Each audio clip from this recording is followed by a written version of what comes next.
नमस्कार, channel 24 plus news के Maddie talk show में आपका स्वागत है और मैं हूं आपकी होस्ट रीना शर्मा। दोस्तों, ये गाना तो आपने सुना ही होगा, जिंदगी एक सफ़र है सुहाना, यहाँ कल क्या हो किसने जाना। तो इसी सुहाने सफ़र को बनाए रखने के लिए हमारी फिजिकल हेल्थ की जगह मेंटल हेल्थ भी ज़रूरी है। तो उसी को बनाए रखने के लिए आज हम बात करेंगे हमारे खास मेहमान जो कि एक साइकेट्रिस्ट हैं, डॉक्टर पंकज गड़िया सर। तो सर नमस्कार। आपका हमारे शो में बहुत बहुत स्वागत है जी। सर, आप हमारे दर्शकों को आपके बारे में कुछ बताइए जी। सबसे पहले न्यूज़ 24 प्लस चैनल के सभी दर्शकों को सभी धन्यवाद, हार्दिक आभार। और मेरा नाम डॉक्टर पंकज गाड़िया है। मैं राजकीय जिला अस्पताल पावटा में मनोरोग चिकित्सक के पद पे पिछले 6 साल से कार्यरत हूँ। मेरा MBBS है SMS मेडिकल कॉलेज से कंप्लीट हुआ। उसके बाद मैंने अपना MD MBBS MD psychiatrist degree SNMC medical college से किया। उसके बाद 2018 से मैं अभी राजकीय जिला अस्पताल पावटा में सेवारत हूँ।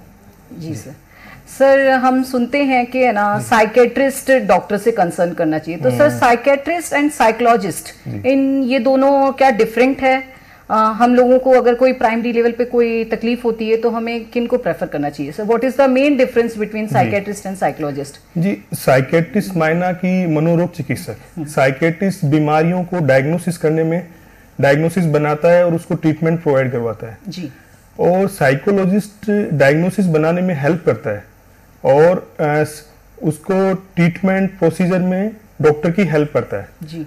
तो clinical psychologist basically paper work करता है और जो साइकेट्रिस्ट है वो मरीज को डायग्नोस करता है, उसको ट्रीटमेंट प्रोवाइड करवाता है। अच्छा, बेसिकली मेडिसिन प्रोवाइड कराने का काम साइकोलॉजिस्ट का नहीं है, वो साइकेट्रिस्ट ही दे सकते हैं। एक साइकोथेरेपी है जो साइकोलॉजिस्ट देते हैं जी। साइकोथेरेपी है वो साइकेट्रिस्ट भी देते हैं जी, क्लिनिकल साइकोलॉजिस्ट भी देते हैं, काउंसलर भी देते हैं जी। तो ये काम तीनों ही करते हैं जी। जी सर। तो सर, मेंटल हेल्थ क्या चीज है? क्यों हमें मेंटल हेल्थ के लिए इतना अवेयर होने की जरूरत है? जी जी जी, आपने अच्छा सवाल किया। जो मेंटल हेल्थ बेसिकली जो हेल्थ WHO हेल्थ को किस तरीके से डिफाइन करते हैं? Health is a state of the physically, mentally, socially, spiritually wellbeing. ठीक है। तो एक हेल्थ में एक इम्पोर्टेंट कंपोनेंट मेंटल हेल्थ का भी है। तो मेंटल हेल्थ का मायना ये है कि ये state of the mental wellbeing that the a person enable to cope with the stressor of the life. ठीक है। किस तरीके से एक इंसान अपने कैपेसिटी से अपने स्ट्रेस को कोप अप करता है, कैसे उससे हैप्पीली उससे कैसे कम आउट होता है और अपना सोसाइटी में किस तरीके से कंट्रीब्यूट किया जाता है और अपना जो रोल प्ले करना है वो रोल प्ले वो कर पाता है। ठीक है। तो इस तरीके का मेंटल हेल्थ एक बैलेंस स्थापित करता है हेल्थ के दूसरे आयाम के साथ में। ठीक है।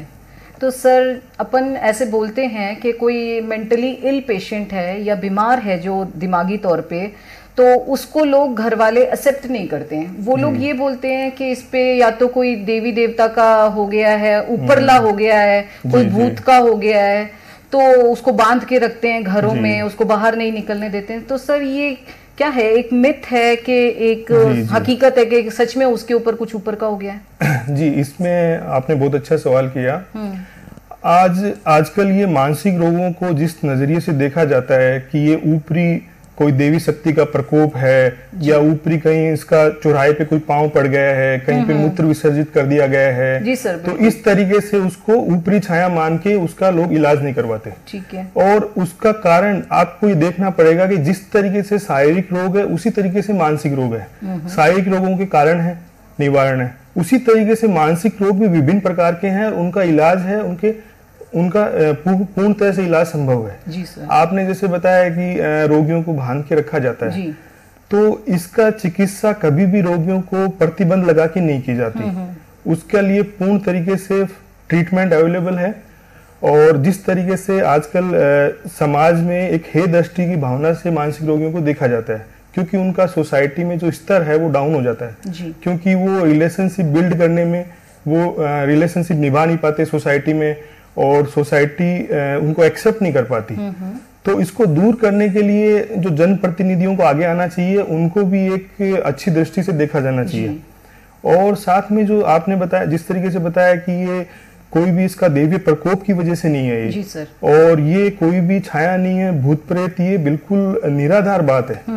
और इसके साइंटिफिक एविडेंस इस तरीके के अवेलेबल है कि इस तरीके के मरीज बिल्कुल पूर्णतः से ठीक हो जाते हैं। ओके जी। तो मतलब ये मेंटल इलनेस जो है ये सिर्फ एक डिजीज है जो कंप्लीटली क्यूरेबल है। जी जी सर। सर मेंटल इलनेस कौन कौन सी हो सकती है और उसका क्या अपन उसमें क्या जी। कर सकते हैं, कदम उठा सकते हैं? जी जी, आपने अच्छा सवाल किया। इसमें क्या है कि जैसे आजकल क्या होता है, हर मेंटल इलनेस को पागलपन से जोड़ दिया जाता है। जी सर। कोई भी मानसिक समस्या है तो ये तो पागल हो गया। तो इस तरीके की चीजों से क्या एक सामाजिक कलंक तरीके का मानसिक रोगों को मान लिया जाता है जी। और समाज के भय के डर से लोग इसका इलाज करवाने से भी डरते हैं। तो समाज का भय इतना रहता है तो वो बीमारी धीरे धीरे बढ़ती रहती है और वो फेथ हीलिंग प्रैक्टिशनर जैसे भोपे हैं, इस तरीके के लोगों के पास में जाके अपना इलाज करवाते हैं, झाड़ फूंक को इस तरीके से करवाते हैं। तो वो क्या है, उस बीमारी को धीरे धीरे बढ़ती रहती है वो, जिसका टाइमली रहते हुए इलाज किया जा सकता था और वो एक समय के बाद में वो एक अपना सीवियरिटी अपना रूप धारण कर लेती है।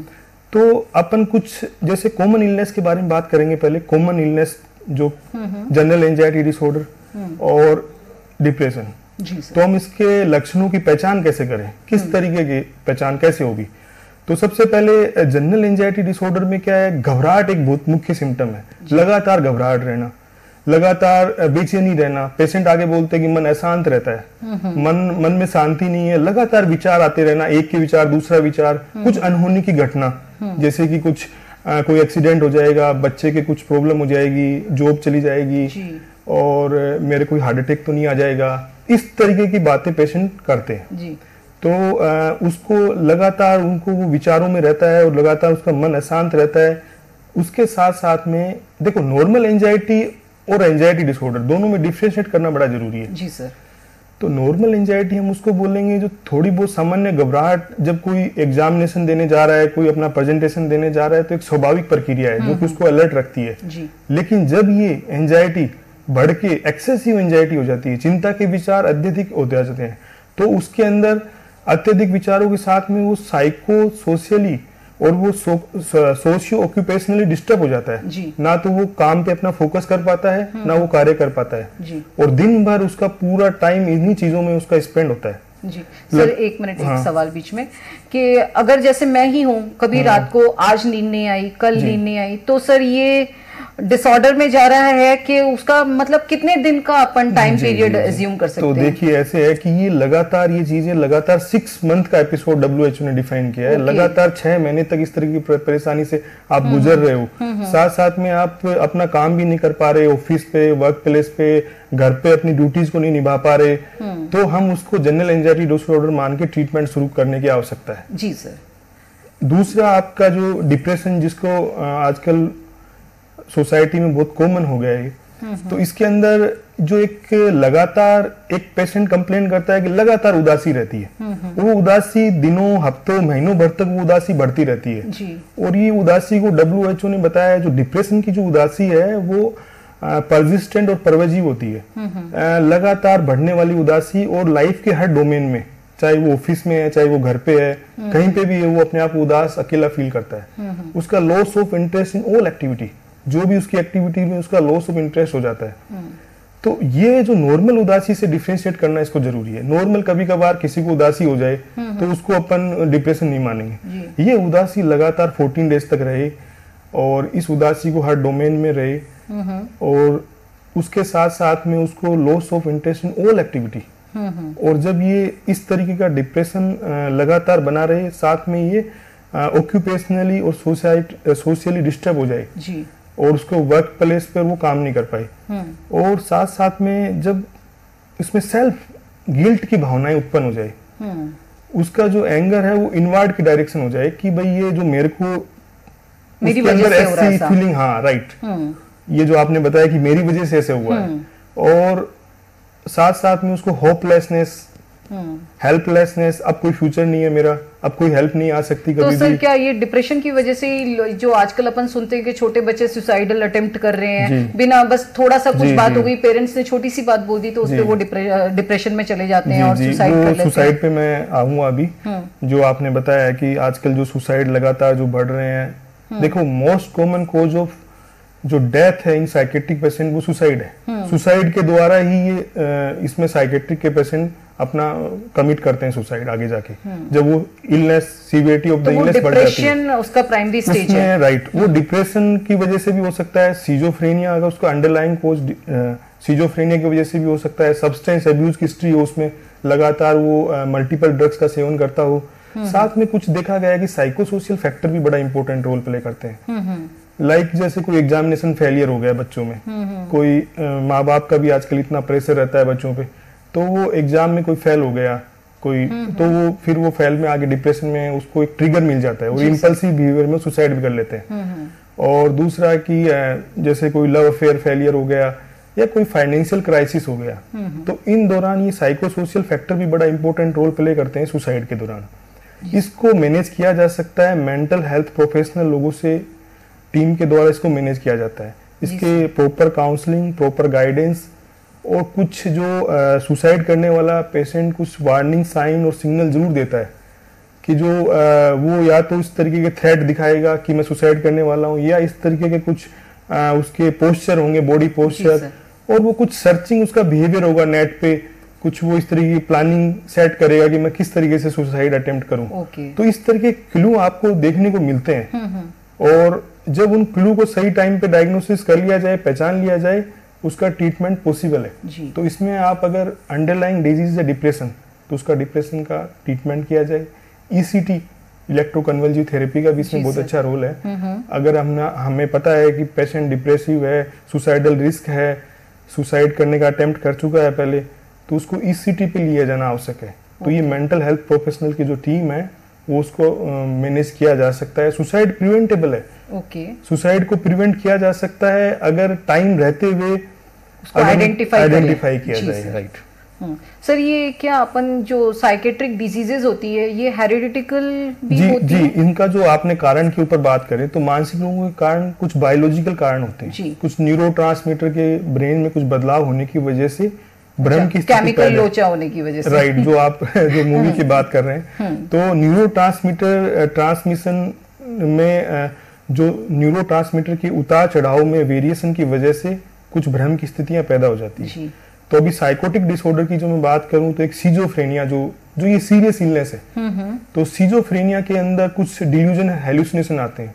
डिल्यूजन्स माना कि शक करना, तो जैसे किसी इंसान को ऐसा भ्रम लग जाता है, कोई बात पे एक बिलीफ हो जाता है कि जैसे उसके पड़ोसी उसको मारना चाहते हैं, उसके आसपास के लोग सब मिले हुए हैं, उसको मारना चाहते हैं, उसकी संपत्ति हड़प करना चाहते हैं।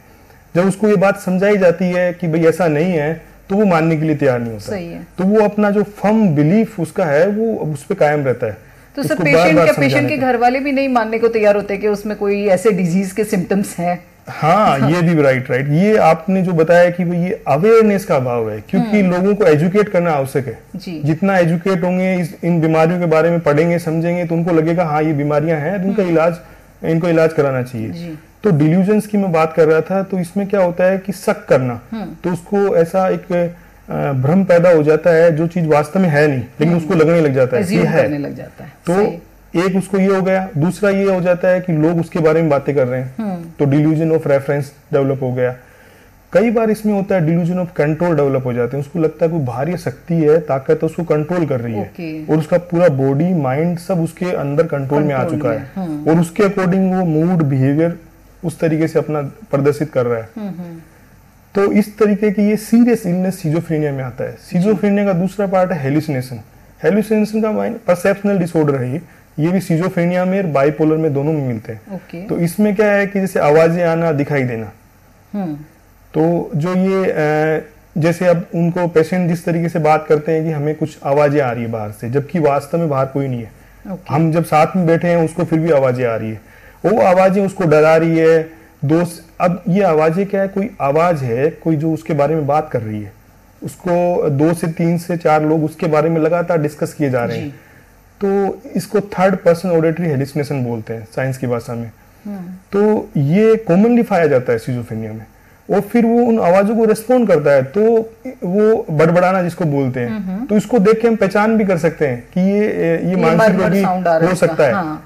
कुछ लोगों को वैसे बड़बड़ाने की आदत होती है मन मन में, लेकिन वो मानसिक रोगी नहीं है, लेकिन वो आवाजों को लगातार रिस्पॉन्ड किए जा रहा है। अच्छा। उससे डर भी रहा है, फिर उसको उसकी जो आई कांटेक्ट भी वो लगातार इधर उधर देख रहा है, उसको रेस्पॉन्ड कर रहा है आवाजों को। तो हम ये अंदाजा लगा सकते हैं कि ये कहीं न कहीं कोई मानसिक रोग का शिकार हो सकता है। तो सर ऐसे पेशेंट्स को फिर कैसे डील करेंगे? क्या ट्रीटमेंट देंगे? क्या इनको घर पे काउंसलिंग के थ्रू ट्रीट करेंगे या फिर साइकेट्रिस्ट या साइकोलॉजिस्ट के पास लेके जाएंगे? क्या करेंगे? सबसे पहले ये समझना जरूरी है कि जिस तरीके से शारीरिक रोग होते हैं उसी तरीके से मानसिक रोगों के कारण और उनके इलाज भी अलग अलग होते हैं। तो मानसिक रोगों का जो इलाज है, अलग अलग बीमारी का अलग अलग इलाज है। तो इसमें pharmacological treatment, non pharmacological treatment. Pharmacological treatment में हम सिजोफ्रेनिया है तो उसमें एंटीसाइकोटिक मूड स्टेबलाइजर ड्रग्स देते हैं, इंजेक्टेबल फॉर्म में भी देते हैं, ओरल फॉर्म में भी देते हैं। अगर वो पेशेंट नहीं लेने की स्थिति में है, वो मना कर रहा है कि मैं दवाइयां नहीं लूंगा, क्योंकि इसमें खास बात है कि जो साइकोटिक डिसऑर्डर हैं उनमें insight awareness about the illness absent होती है। अच्छा। अब उसको अवेयर नहीं है कि मैं बीमार हूं क्या, वो एक्सेप्ट ही नहीं करना चाहता। तो वो ये इस बीमारी का पार्ट एक्चुअली में। ओके। बाइपोलर अफेक्टिव डिसऑर्डर में भी कई बार उसको ऐसा लगता है।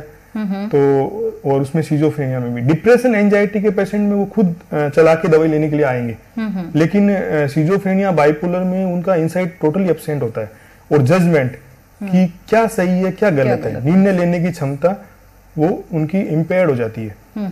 तो इसमें क्या है, फिर फार्मेकोलॉजिकल ट्रीटमेंट में हम ड्रग्स देते हैं और नॉन फार्मेकोलॉजिकल ट्रीटमेंट में हम ईसीटी, इलेक्ट्रोकन्वल्सिव थेरेपी, जब पेशेंट को हॉस्पिटलाइज करने की नीड है, जब वो लगातार वॉयलेंट एग्रेसिव है, उसका बिहेवियर हार्मफुल हो चुका है दूसरों के लिए और वो खुद के लिए भी हार्मफुल है, वो सुसाइड कर सकता है। वो बाइपोलर अफेक्टिव डिसऑर्डर में ऐसा देखा गया है कि वो कहीं इन्वेस्टमेंट कर देते हैं फुलिशली, कोई इनको फाइनेंशियल क्राइसिस नहीं हो जाए, सारे पैसे दान में डाल के आ जाते हैं, उनकी उसकी इकोनॉमिक कंडीशन नहीं होती हुई भी। सही है। तो इस तरीके से उनको क्या ट्रीट करना बड़ा आवश्यक हो जाता है उस स्थिति में। सर इन मेडिसिन का साइड इफेक्ट भी होता है? जी, आपने ये सही सवाल किया, क्योंकि इसमें जनरली ये देखा गया है कि लोगों के अंदर ये मिथ है कि एक बार जिसके साइकेट्री का मेडिसिन शुरू हो गया है तो उसको जिंदगी भर चलना है, जबकि ये टोटली ही गलत बात है। सही है। इसमें क्या है कि अलग अलग बीमारियों में, जैसे कम सीवियरिटी की बीमारी, उसमें कुछ समय के लिए ट्रीटमेंट चलता है। सीरियस इलनेस है, सीवियरिटी ज्यादा है, उसमें लंबे समय तक ट्रीटमेंट चलता है। तो दवाइयों का सेवन में ऐसा नहीं है कि उसको डिपेंडेंस हो जाएगा, वो लगातार वो दवाइयों पे सेवन करना ही पड़ेगा, उसकी दवाइयां बंद की जाती है टाइमली। एपिसोडिक इलनेस है, मानसिक बीमारियां एपिसोडिक इलनेस है, डिप्रेशन का एपिसोड है 6 to 9 मंथ रहता है और उसके बाद में उसको वो ट्रीट किया जा सकता है। Bipolar affective disorder is also episodic illness, तो उसमें मेनिया और बाईफेज, मतलब दो हाँ, एक तरफ डिप्रेशन है, एक तरफ मेनिया है। तो जब मेनिया का एपिसोड आया तो वो 3 to 6 मंथ रह सकता है, डिप्रेशन का एपिसोड आए तो 6 मंथ रह सकता है। तो जब जब एपिसोड आए तब तब उसको ट्रीटमेंट देना है। उसके बाद में अपन दोबारा से प्रिवेंटिव रोल में मेंटेनेंस डोज रखते देते हैं, कुछ हल्की फुल्की डोज उसको वो हम ऐड कर देते हैं। तो सर मैंने ये देखा है कि जो ऐसे पेशेंट्स होते हैं उनमें या तो उनको नींद बहुत ज्यादा आ रही होती है टैबलेट लेने के बाद में, तो सर ये क्या इसका साइड इफेक्ट है? जी, इनिशियली क्या होता है कि जैसे ही हम ड्रग्स शुरू करते हैं तो इनिशियली ड्राउजीनेस, एक्सेसिव स्लीप होना एक कॉमन सी बात है, लेकिन वो 3 से 4 दिनों के बाद में जब ब्लड में पर्याप्त मात्रा में ड्रग्स आ जाती है तो उसके बाद में वो नॉर्मलाइज हो जाता है पेशेंट, उसके बाद में ऐसी कंप्लेंट नहीं रहती है। तो सर आप लोग ये काउंसलिंग सेशंस वगैरह करवाते हैं पेशेंट के, वो इसके ट्रीटमेंट का पार्ट है कि प्रिवेंशन का पार्ट है? जी, इसका ट्रीटमेंट का भी पार्ट है, प्रिवेंशन का भी पार्ट है। तो उसमें क्या करते हैं सर? जी, तो जिसमें क्या है कि अगर डिप्रेशन की मैं बात करूं तो हम इसमें कॉग्निटिव बिहेवियर थेरेपी करते हैं। कॉग्निटिव बिहेवियर थेरेपी का मायना ये होता है कि जो उसका सोचने का जो तरीका है, सोचने का जो पैटर्न है, उसको ठीक किया जाना। ओके। तो जैसे उसको छोटी छोटी बातों से उसकी बातें हर्ट करने लग जाती है, वो छोटी छोटी बातों को बढ़ा देता है, मैग्नीफाइज कर देता है, लगातार नेगेटिवली डिसीजन को लेता है, नेगेटिवली सोच रखता है, अपनी नेगेटिव एटीट्यूड रखता है, तो हम उसको बदलने का प्रयास करते हैं कि आप सही तरीके से चीजों को इंटरप्रेट करना सीखो और सही तरीके से उससे कॉग्निटिव एरर जो होते हैं सोचने समझने के जो तरीके हैं उनको हम ठीक करके उसको हेल्थी वे में उसको थिंकिंग पैटर्न को लेने की कोशिश करते हैं। तो ये लगातार एक प्रैक्टिस के माध्यम से लगातार काउंसलिंग के माध्यम से संभव हो पाता है। जी, ये क्या अभी ये कोई वेब सीरीज देखी थी सर, उसमें वो जो ऑनर होता है वो कोटा फैक्ट्री करके, उसमें उस ऑनर को ये डिजीज होती है, तो वो है जो काउंसलिंग सेशन अटेंड करता है। तब मैंने वहां देखा था, तो मैंने यही सोचा कि ये अपन प्राइमरी स्टेज पे करवाते हैं काउंसलिंग सेशंस के, ये ट्रीटमेंट का पार्ट है उसका कि वो ट्रीटमेंट ले रहा है। जी इसमें लगातार 4 to 6 मंथ काउंसलिंग की आवश्यकता होती है जी। और इसको मानसिक बीमारियों की रोकथाम एक डिफरेंट चैप्टर है, उसमें हम क्या है उसकी मेंटल हेल्थ को कैसे इंक्रीज किया जाए उस पर काम करते हैं। तो उसके अंदर जैसे कि आप लगातार योगासन करना जरूरी है, मेडिटेशन की बहुत नीड है, उसको एक अपना नॉर्मल एक्सेप्टेंस के मोड में रहता है, सेल्फ अवेयरनेस उसको होना चाहिए, उसमें डेवलप करना है उसको धीरे धीरे। अपने जो जन्म से लेके अब तक दिमाग की जो कंडीशनिंग हुई है नेगेटिव रिफ्लेक्सेस से, नेगेटिव उसको अपने को करेक्ट करना है, ताकि अपन अपने एक मेंटल हेल्थ की अच्छी मेंटल हेल्थ बना के सोसाइटी में कंट्रीब्यूट कर सके। सर, तो आप एज अ साइकेट्रिस्ट भी ये एडवाइस करते हैं कि हमें मेडिटेशन करना चाहिए? बिल्कुल, मेडिटेशन का बहुत बड़ा इफेक्ट है साइकेट्री मेंटल हेल्थ को इम्प्रूव करने में।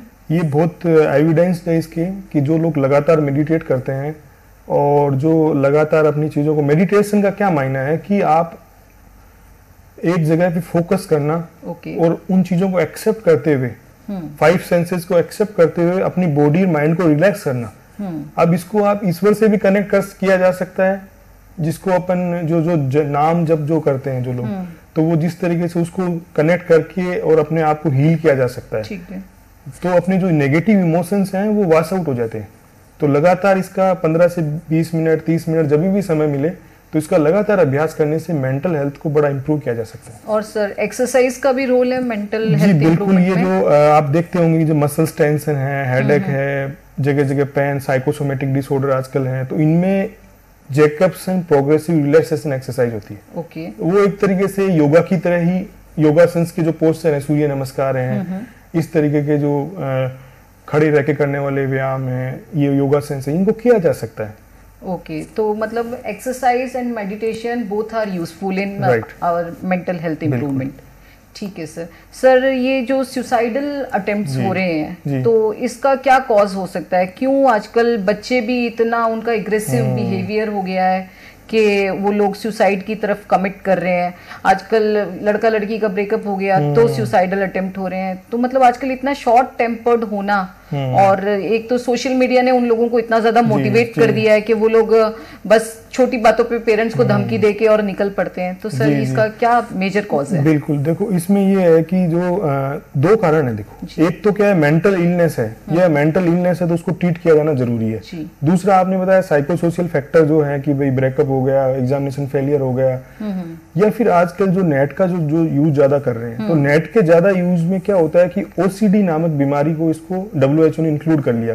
बार बार में स्टेटस चेक करना, फेसबुक को बार बार में चेक करना, तो ये रिपीटेटिव बिहेवियर जो आ रहा है, ये क्या है, वो टाइम कंज्यूमिंग है। रिलेशनशिप में वो टाइम नहीं दे पाएगा, सारे दिन मोबाइल पे अपना टाइम कंज्यूम करेगा, और साथ साथ में उसका जो थॉट पैटर्न है वो भी चेंज हो जाएगा, इरिटेबिलिटी, गुस्सा, चिड़चिड़ापन। तो आजकल की यूथ को आवश्यक है कि वो आउटडोर गेम खेलने, बाहर जाके मोबाइल का एक टाइम डिसाइड कर लीजिए, इसको यूज करना है एज ए कि हमारा एक, हम सुविधा की तरह इसको यूज करना है कि एक सुविधा है, इसकी तरह इसको हम यूज करके कुछ बेटर कर सकें, ना कि इसको हम इसके ऊपर लगातार अपना टाइम कंज्यूम कर डिपेंडेंट हो जाते हैं। राइट। सही है। तो सर, इसका कोई मेडिकली ट्रीटमेंट भी होता है कि खाली? अगर वो टाइम कंज्यूम कर रहा है, अगर कोई पेशेंट अगर टीन एज में अगर 10-10 घंटे मोबाइल यूज कर रहा है, तो उसको प्रॉपर इलाज और प्रॉपर काउंसलिंग के माध्यम से उसको ठीक किया जा सकता है। जी। तो सर, अपन ये जो सुसाइड्स हैं, इसके लिए इसके पेशेंट की स्टडी करनी पड़ेगी हमको कि ये डिप्रेशन की तरफ जा रहा है और इसको फिर सुसाइड ना अटेम्प्ट करे, उसके लिए हमें उसको रोकने के लिए सर क्या करना है? सुसाइड देखो रोकने के लिए एक ये सबसे पहले तो हमें एजुकेट करना आवश्यक है। स्कूलों में ही इस तरीके का एजुकेशन इसका एजुकेशन इस तरीके से डेवलप किया जाना चाहिए कि वहाँ कोई पीयर प्रेशर नहीं हो, कोई उनको एग्जाम में कुछ हायर रैंक लेके आना उनका पर्पस नहीं होना चाहिए, और इस तरीके का जो प्रेशर डालते हैं स्कूल वाले, समाज वाले, वो नहीं होना चाहिए। दूसरा है कि उनको एक स्पोर्ट्स की एक्टिविटी में इन्वॉल्व करना, नशे से दूर रहने की प्रवृत्ति को डेवलप करना, किसी भी तरीके से नशे का सेवन नहीं करे। तो उसमें पूरा सोसाइटी का रोल है, जनप्रतिनिधियों का, पुलिस का, समाज का, सभी का एक रोल है, तभी जाके एक अच्छी हेल्थ हम सोसाइटी को बना सकते हैं जी। तो घर में भी ऐसा माहौल होना चाहिए। तो घर का एक अच्छा साफ सुथरा माहौल देने के लिए पेरेंट्स को खुद को भी पहले उस तरीके से रहना पड़ेगा कि वो जो संस्कार जो दूसरों में देना चाहते हैं पहले वो खुद में डेवलप करने पड़ेंगे, तभी वो बच्चा उसको लर्न करेगा। फिर वो कॉपी करता है, कॉपी मैकेनिज्म पे चलता है। सही है। तो इस तरीके से एक अच्छी सोसाइटी का निर्माण किया जा सकता है। सुसाइडल टेंडेंसीज को आइडेंटिफाई करके उसको अर्ली स्टेज पे प्रिवेंट किया जा सकता है। अगर कोई वार्निंग साइन देता है, जैसे कोई सर्च कर रहा है, मरने के तरीके है, या फिर कोई लगातार उसमें प्लान अपना इंटेंट बता चुका है कि मैं सुसाइड करूंगा, पहले कर चुका है, या फिर वो सब्सटेंस एब्यूज में लगातार अचानक से उसके व्यवहार में परिवर्तन आ गया, अचानक से वो सोशली विड्रॉल करके बैठ गया अपने आप को, किसी से बातचीत नहीं कर रहा है, और तो उसको एक साइकेट्रिस्ट से मिलने की आवश्यकता है जी। तो ये मतलब प्राइमरी सिम्टम्स हैं कि अगर वो अपने आप को सोसाइटी से डिफरेंशिएट करके खुद को एक कमरे में बंद करके रख रहा है तो हमें साइकेट्रिस्ट से मिलने की जरूरत है। सर डाइट का कोई रोल रहता है? जी हाँ, इसमें डाइट का यही है कि हरी सब्जी, विटामिन B12 है, फोलिक एसिड है, ये न्यूरॉन्स के हेल्थी रखने के लिए आवश्यक होते हैं। तो इसमें जो ग्रीन लीफी वेजिटेबल्स है उनका यूज ज्यादा करना चाहिए। सही। और फ्रूट्स हैं उनका सेवन ज्यादा करना चाहिए, तो जिससे माध्यम से जो फोलिक एसिड है और जो विटामिन B12 है वो प्रचुर मात्रा में ब्रेन में अवेलेबल हो सके, और जो सीरोटोनिन, डोपामिन, एनर्जिक जो न्यूरोट्रांसमिशन है उसका बैलेंस सही रह सके। जी सर। जी। तो सर अंत में आप हमारे दर्शकों को उनकी मेंटल हेल्थ सही रहे उसके लिए क्या मैसेज देना चाहेंगे? जी, मेंटल हेल्थ सही रहने के लिए मैं यही कहना चाहता हूँ कि डोंट बी रिएक्टिव। कभी भी कोई भी परिस्थिति आपको लगे तो उसमें रिएक्ट नहीं करना, अपने आप को शांत रखना है हमेशा, और अपने आप को अगर ऐसे इश्यूज अगर कोई फेस कर रहा है तो समाज के भय में नहीं रहना है, उसको जाके साइकेट्रिस्ट से मिलना है, उसका इलाज करवाना है, और ये पूर्णतः मानसिक रोग साध्य बीमारी उनका पूर्णतः से इलाज संभव है। जी जी सर, बहुत बहुत धन्यवाद आज हमारे शो में आके इतनी अच्छी जानकारी हमारे दर्शकों को देने के लिए।